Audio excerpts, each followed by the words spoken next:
अस्सलाम वालेकुम। Shaheen TV breaking news में आप सबको खुश आमदीद। टिकटॉकर आयशा अकरम के खिलाफ भी घेरा तंग होने लगा है। पुलिस ज़राए के मुताबिक अपनी मर्जी से अखलाक सोज वीडियोस बनाना फिर उसे सोशल मीडिया पे वायरल करना जुर्म है। एका एक्ट के तहत मुलजिम रैम्बो और आयशा अकरम को 7 साल कैद की सजा हो सकती है। पुलिस ज़राए का कहना है कि आयशा अकरम ने अपनी मर्जी से गैर अखलाकी वीडियोस बनवाई। काबिले एतराज़ वीडियोस बनवाने पर आयशा अकरम के खिलाफ भी कार्रवाई का फैसला किया गया है। कबल आयशा अकरम रैम्बो के साथ एक ऑडियो गुफ्तगू लीक हुई थी, जहां पर दोनों गिरफ्तार मुलजिमान से 5-5 लाख रुपए बटोरने की मंसूबाबंदी कर रहे थे। बाद में आयशा अकरम और रैम्बो के दरमियान तकरार हुई।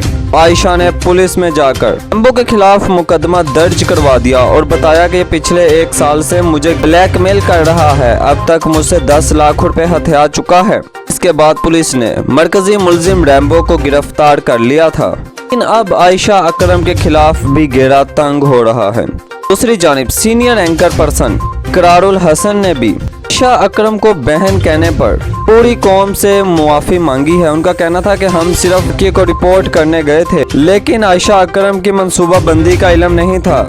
हम नाज़रीन मोहतरम, ये सारी तफसीलात थी जो शाहीन टीवी ने आपके साथ शेयर की हैं। अगर आपको हमारी ये वीडियो पसंद आई हो तो इसे लाइक कीजिएगा, शाहीन टीवी को सब्सक्राइब कीजिएगा, बेल आइकॉन के बटन को दबा दीजिएगा ताकि यहाँ आने वाली हमारी तमाम नई वीडियोज़ आपको मिलती रहें। यूँ ही आपका और हमारा साथ बना रहे। शुक्रिया।